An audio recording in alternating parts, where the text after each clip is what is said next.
예, 반갑습니다. 정대현 변호사입니다. 그럼 첫 시간으로 50인 미만 사업장 신속히 취해야 할 조치 5가지에 대해서 말씀을 드리겠습니다. 먼저 설명드리기 앞서서 50인 미만 사업장에 대한 확대 적용이 더 추가적으로 적용 유예되냐 마냐 이게 논란이 많이 있었는데요. 그렇게 논란이 있었던 문제점들을 먼저 살펴보고 그런 문제점에 기초해 봤을 때 어떤 조치들을 우선적으로 취해야 될지 말씀드리도록 하겠습니다.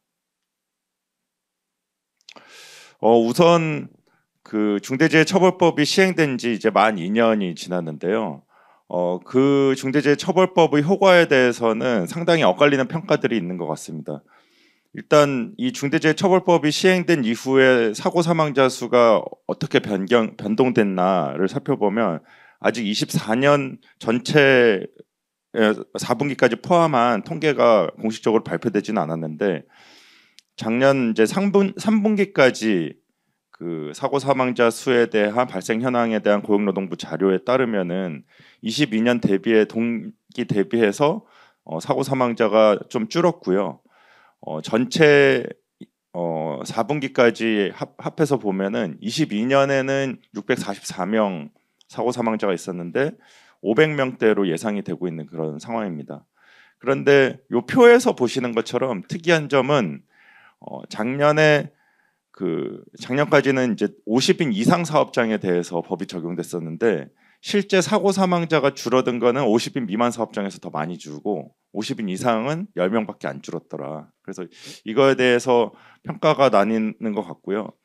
노동계에서는 오히려 이 사고 사망자가 줄는 게 중대재해처벌법이 실효적으로 작동을 했기 때문이다. 이렇게 하면서 적용을 유예하면 안 된다 이런 입장을 고수했고요. 반면에 오히려 이 중대재해처벌법의 집행기관이라고 할 수 있는 고용노동부에는 이거는 그 처벌보다는 예방이 중요하고 자율 예방 체계를 강조하다 보니까 이런 사고가 줄어든 것이지 중대재해처벌법의 효과라고 보기는 어렵다. 약간 이런 입장인 것 같습니다. 근데 이제 저희가 실무적으로 이제 자문을 하고 수사 대응을 해보면 확실한 사실은 긍정적인 요소로서 기업의 경영진들이 확실하게 안전보건에 대한 관심이 증대된 것은 분명한 것 같습니다. 그리고 기업들이 안전보건 관리 체계를 구축하려고 노력하고 인적으로도 강화하고 그런 것으로 보이고요. 다만 부정적인 요소로는 이게 안전보건 중대재해처벌법상 안전보건 확보 의무라는 게 어떤 절차와 매뉴얼에 관한 것들이 많다 보니까 과도한 문서를 생성하는 실무적으로 그런 애로사항이 있는 것 같고요.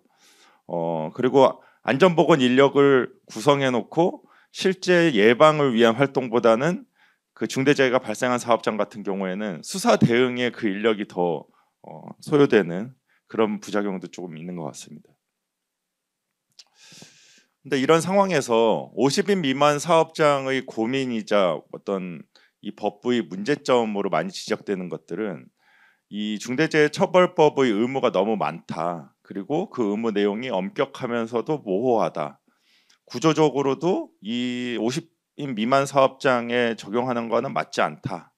근데 이제 또 가장 문제되는 거는 그렇게 어떻게 준수해야 될지 모르는데 중대재해 발생하면 처벌이 징역 1년 이상 사망 사고에 간 경우에는 징역 1년 이상으로 처벌이 중하다 보니까 굉장히 이제 50인 미만 사업장의 사업주들이 고민이 많은 것 같고요. 이러한 문제 때문에 이 법을 뭐 적당히 지켜서는 어차피 사고 나면은 의무 이행 못한 걸로 판단이 될 거고 그러느니 그냥 넋놓고 있다가 그냥 운에 맡기는 게 낫지 않냐 못 지킨다 이러면서 약간 자극적인 그 언론 기사로는 뭐 빵집 사장이 감옥에 간다 이런 언론 기사들도 많이 이슈가 됐던 것 같습니다. 그래서 이런 문제들을 조금 더 구체적으로 설명드리면 우선 이 안전보건 확보 의무 내용이 많다라는 거 관련해서 중대재해처벌법에서 규정하고 있는 안전보건 확보 의무 내용을 보면 이 슬라이드에서 보시는 4가지를 규정을 하고 있습니다. 재해 예방에 필요한 인력 예산 등 안전보건 관리 체계를 구축해라. 두 번째로 재해 발생 시에 재발 방지 대책을 수립하고 그 이행에 관한 조치를 해라.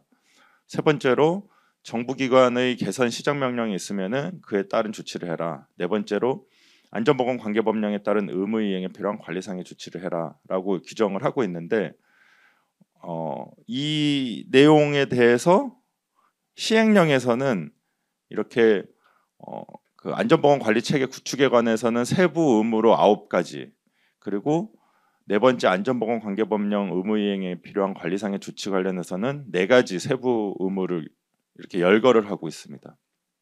그렇다 보니까 이 의무들은 이제 일일이 살펴보고 이거를 다 이행을 해야 되는데 딱 표에서 보기에도 굉장히 많게 느껴지는 거죠. 이게 이제 소규모 사업장 같은 경우에는 이거를 준수할 인력도 없고 이거를 누가 어떻게 해야 되냐, 너무 많다, 이렇게 좀 보이는 부분이 있는 것 같습니다. 그리고 이제 구조적으로 맞지 않다라는 이제 문제점 지적들이 있는데, 그게 무슨 얘기냐 하면 중대재해처벌법상 안전보건 확보 의무라는 것은 앞서 설명드린 것처럼 이제 여러 가지 안전보건 관리 체계를 구축하라라는 것이고요. 그 안전보건 관리 체계라는 거는 지금 이 도식에서 보시는 것처럼 사업장이 있으면 하나의 사업장이 있는 경우도 있고 여러 개의 사업장이 있는 그런 기업들도 있을 것입니다. 그런데 그 개별 사업장에서 안전보건 관리가 잘 될 수 있는 여러 가지 절차나 인력 배치, 종사자 의견 청취 절차, 이런 것들을 마련해 두도록 하면서 경영 책임자가 어떤 조직을 두고 주기적으로 법에서는 이제 반기 1회 이상이라고 하고 있는데 주기적으로 그 사업장의 안전보건 의무 이행 상태를 점검하고 그 결과를 취합해서 보고받고 미흡한 부분이 있으면은 다시 이제 조치를 취하도록 하고, 이런 안전보건에 관한 이제 컴플라이언스 체계를 구축하라라는 것입니다. 그런데 이제 소규모 사업장 같은 경우에는 이 컴플라이언스 체계라는 것은 사실 사업장이 여러 개 있고 경영 책임자가 그거를 전반적으로 관리하기 위한 체계를 마련하라는 것인데, 소규모 사업장인 경우에는 이제 단일 사업장인 경우가 많고 그 대표이사나 대표자가 그 사업장의 안전보건 관리 책임자인 경우가 많습니다. 그래서 그런 경우에 이런 시스템이 갖추는 게 필요하냐? 그냥 그 현장에서 안전조치 잘 취하면 되는 거지. 이 중처법상 이런 체계를 뭐 별도로 또 갖출 필요가 있냐? 이런 문제점 지적도 있는 것 같습니다. 그리고 안전보건 확보 의무의 수준과 관련해서 이게 엄격하면서도 또 어떻게 준수해야 될지 모호하다, 이런 문제점 지적들이 있는데 하나의 사례로 이제 그 의정부 지방법원 고양지원에서 판결한 중대재해처벌법에 대해서 선고한 그 판결례를 보면 유해 위험 요인 확인 개선 절차와 관련해 가지고 판시를 하면서 그 회사가 안전보건 경영 매뉴얼을 만들어두고 중대재해처벌법에 관한 초청 강연도 받고 뭐 전문가로부터 자문도 받고 이런 사실이 있으니까 이런 점을 고려할 때 유해 위험 요인 확인 개선 절차는 이행했습니다, 이렇게 주장을 했지만 그거에 대해서 법원은 그 경영 매뉴얼이라는 게 일반적 공사 현장의 매뉴얼일 뿐 이 사건 공사 현장의 특성에 따른 유해 위험 요인을 확인하여 개선하는 업무 절차로 보기 어렵다. 그리고 초청 강연 자문 등도 이 사건 현장 특성에 따른 것이라고 볼 만한 자료가 없다. 위험성 평가표가 있지만 다른 공사 현장에서 경험 등을 기초로 형식적으로 작성된 거고 해당 현장의 위험 요인을 고려돼서 작성된 건 아니다. 위험성 평가에 있는 사항에 대해서 개선 절차도 제대로 이루어지지 않은 것으로 보인다라고 하면서 유해 위험 요인 확인 개선하는 업무 절차를 마련하였다고 보기 어렵다, 이렇게 판단을 했어요. 굉장히 실질적으로 그 현장의 위험 요인을 고려해가지고 조치를 취해야만 의무 이행한 걸로 인정해주겠다, 이렇게 엄격하게 판단을 한 거죠. 그런데 이렇게 판단을 했고요. 그러다 보니까 이제 의무가 너무 엄격하다, 이런 준수하기 어렵다, 이런 그 어려움 호소가 있는 것 같고, 그 다음에 그러면 어느 수준으로 저렇게 판시를 하고 있는데 실제로 어느 수준으로 이거를 이행을 해야지 법 의무를 다했다고 판단될 수 있느냐, 이거에 대해서 사실 명확한 판단 기준은 아직까지 잘 없는 것 같습니다. 그리고 법에서도 앞서 말씀드린 것처럼 안전보건 확보 의무를 이행해라라고 하면서 그 앞에 있는 문구가 뭐냐면은 사업장의 특성과 규모 등을 고려하여라고 붙어 있습니다. 그 얘기는 모든 기업들이 동일한 수준의 안전보건 확보 의무를 이행한 것을 요구하는 건 아니고 위험의 정도나 기업의 규모에 따라 가지고 그 안전보건 확보 업무의 이행 수준은 달라질 수 있다라는 걸 법에서 전제하고 있는 것이다 보니까 회사마다 이 안전보건 확보 업무를 이행할 때 어느 수준에서 법 의무를 다했다고 판단될 수 있는지가 모호한 것 같고요. 저희가 이제 실제 수사 과정에서도 뭐 그 유해 위험 요인과 관련하면은 뭐 절차서만 마련해 둔 경우, 절차서에 따라서 위험성 평가를 실제 실시하는 경우, 그리고 본사 차원에서 평가가 잘 될 수 있도록 질적으로 주기적으로 관리하는 경우, 이런 회사마다 의무 이행의 수준이 천차만별인데 그 수사기관에서 딱 잘라가지고 이 정도면 의무 이행했다 판단하기 굉장히 어려운 것 같고요. 작년 그러니까 중대재해처벌법이 시행되고 그 중대재해 조사 대상 사고가 약 500건 정도로 파악이 되는데 그 중에서 지금 한 39건, 40건 정도가 기소가 됐습니다. 그렇다 보니 그러니까 그 얘기는 10분의 1도 지금 기소가 안 된 상태고, 그 가장 큰 이유가 저희도 이제 변론하면서 느끼기에 이런 어느 수준이면 법적 의무를 이행한 것인지 판단이 어렵다. 그러다 보니까 이제 소규모 사업장들은 더 이게 뭐 엄격하면서 모호하다니까 준수하는 데 어려움이 있는 것 같습니다. 그럼 이런 상황에서 50인 미만 사업장이 신속히 뭐 많은 준비를 하기는 한계가 있고, 무엇부터 조치를 취해야 되냐 생각했을 때 우선적으로 취해야 될 세 가지를 먼저 말씀드리고, 세부적인 의무 이행 조치로 두 가지를 말씀드리겠습니다. 그래서 첫 번째는 소규모 사업장 같은 경우에는, 단일 사업장의 경우에는 대표자가 기존의 안전보건 관리 책임자이면서 경영 책임자에도, 중대재해처벌법상 경영 책임자에도 해당한다는 점을 분명히 인지해야 된다는 것입니다.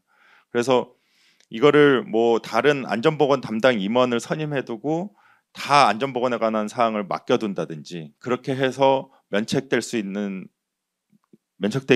거의 불가능하다, 이렇게 인지를 하시고 대표자가 요 중대재해처벌법 의무를 이행할 수 있는 조치들을 앞장서서 취해야 될 것으로 보입니다. 두 번째는 작업 단위별 관리 감독자를 지정하라라는 것입니다. 안전보건 관리 체계 수립에 있어서 우선적인 것은 그러니까 체계 수립의 기본은 인적 체계를 구축하는 것이라고 할 수 있는데요.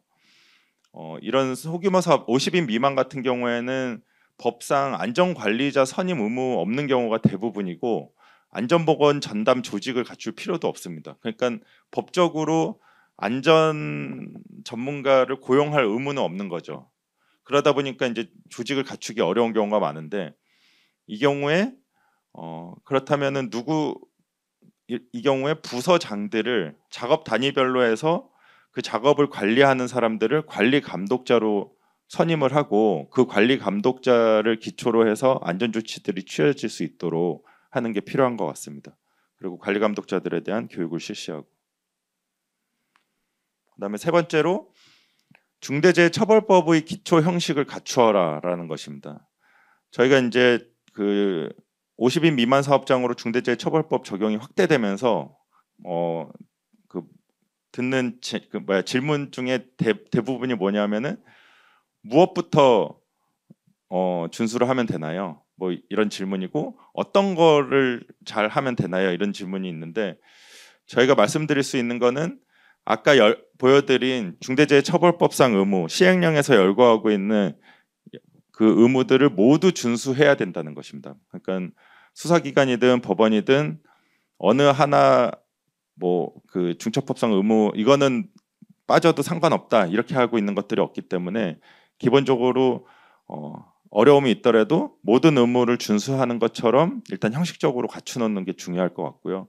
이것과 관련해 가지고 고용노동부에서 배포하고 있는 여러 가지 매뉴얼이나 활용 서식들도 있기 때문에 일단 그런 것들 참고해 가지고 기초 형식을 갖추어 놓고 지속적으로 이제 개선을 통해 가지고 실질적인 내용도 보완해 나가는 방식으로 이 중대재해처벌법에 대응해야 될 것으로 보입니다.